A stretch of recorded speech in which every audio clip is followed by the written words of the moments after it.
Hi guys, we're still at Trailguide to the Body, featuring spine and thorax. I'm now at page 203. Okay, so please look at the image here, the insertion and origins of the spinous capitis and cervicis. Okay, so the long spinous capitis and spinous cervicis muscles are located along the upper back and posterior neck. Okay, in contrast to the other back muscles that run parallel to the spine, the fibers run obliquely. So the spinous capitis is deep to the trapezius and rhomboids.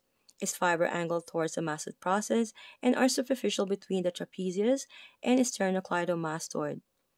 So the spinous cervicis is deep to the spinous capitis and not as easily isolated.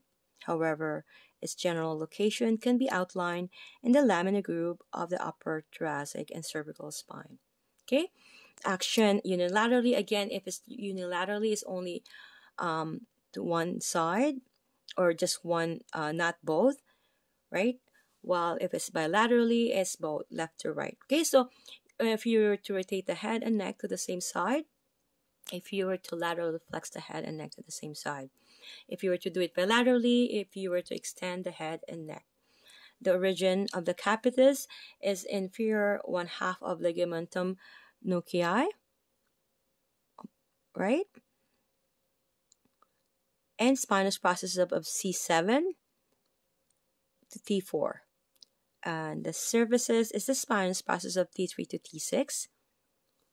Okay. And the insertion is a mastoid process and lateral portion of the superior nucleal line. My apologies. And cervicis is the transverse process of C1 to C3. Okay, and nerve innervation is cervical. And we're looking at the lateral view here. We have the SCM here.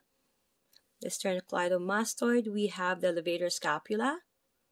Okay, this one here elevates the scapula. And we have the trapezius here. This is the upper fiber. Keep in mind, trapezius have 3 different directions and also have the movements have different movements. And it's also antagonist on its own.